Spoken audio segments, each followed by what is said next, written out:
Welcome back to Let's Make a Game, a channel about making computer role-playing games using the free program Twine and the Sugarcube format for Twine. In this video, I would like to continue talking about my current project of coding the combat system for a viewer's game. More specifically, we are trying to code the use of ammunition. So, as you can see, I've set up a combat here. I've clicked through a couple of times. It's now my turn. I have 5 shots. I have 5 shots in my pistol, and I'm going to choose to shoot.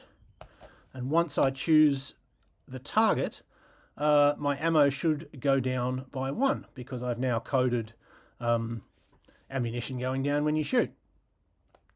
And yep, we see that it goes down, and then if I chose to shoot again,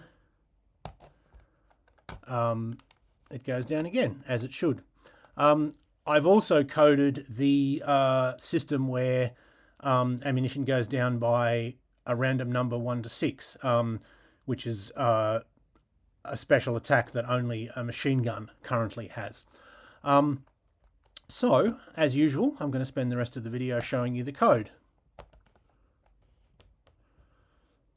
So here we are. We don't really need a new variable for this. I could have used a temporary variable, but I decided I was going to use a sort of proper variable just to make the code a bit easier to follow, and that is $burst, $burst. For attacks which use 1 to 6 ammunition per shot, $burst is the amount of ammunition used in a given shot, and that is for the machine gun special attack, and it's simply rolling a die or simulating rolling a normal die, so a random number from 1 to 6, but then it's capped at the amount of ammunition that's left. Of course, if you have 3 shots left, you can't use 4 shots.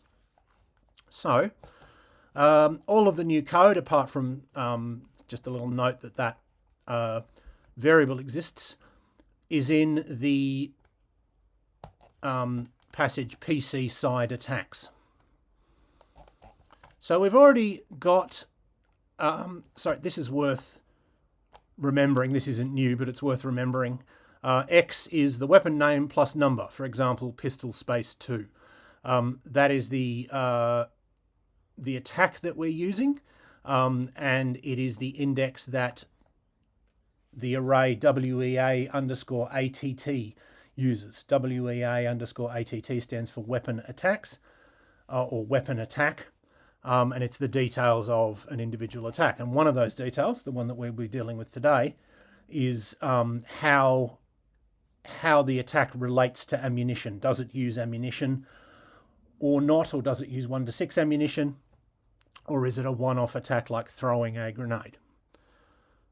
So we've already got some, we've already done the consequences of a single-use weapon, which is just that you don't have the weapon anymore. We've also done the sharp machete becoming blunt, but we've got a couple of new bits here. And we look at WEA underscore ATT X, because this thing, the first dimension, isn't numbers as they are for most arrays. It's text, and specifically it's text which is the name of the weapon, a space, and then a number. So shotgun 1, shotgun 2, flamethrower 1, flamethrower 2, etc. And if that slot equals 2, slot 3 is the one that deals with ammunition. If it equals 2, that's sort of normal ammunition use, meaning it uses 1 ammunition, and we simply reduce the ammo of the acting character, INI underscore who has initiative. It is minus, meaning it's decreased by 1. Things are a little bit more complicated if WEA underscore ATT X3 is equal to 3, which is the sort of burst attack. The shot uses 1 to 6 ammunition. We set burst, $burst, the new variable, equal to math.min, meaning the smallest of all of the things that are listed here. And the 2 things that are listed are ammo square bracket ini underscore who, or random 1 to 6. So for example, let's say we roll a 5. Let's say the random 1 to 6 gives us a value of 5, but ammo ini underscore who is equal to 3. Well, burst will be equal to 3. You'll use up the remaining ammunition. You won't get that extra 2 that you rolled. We reduce ammunition, the relevant slot in ammunition, by that amount. And we give a little message that says the shot uses 3 ammunition, or whatever it may be. The other thing we need to do is, if it is a success, we need to multiply the damage by that burst value. So we've already set Y2, which is the attack's basic damage, and then we multiply it by burst in the case where it's a that specific sort of attack. And this subsequent code we've already done. This is, we add attributes, and we there's different bonuses and penalties and stuff. But the new thing, the relevant thing, is if it's that sort of attack, multiply it by the ammunition that is used. If it hits, of course, if it misses, you do nothing. You've just wasted the ammunition. And that's how that works. So we've almost done ammunition for the player character. We haven't really looked at, I mean, this particular bit will, because PC side attacks is for both companions and the player character, that particular bit of code that we've added today is appropriate for the companions as well, or will apply to the companions as well.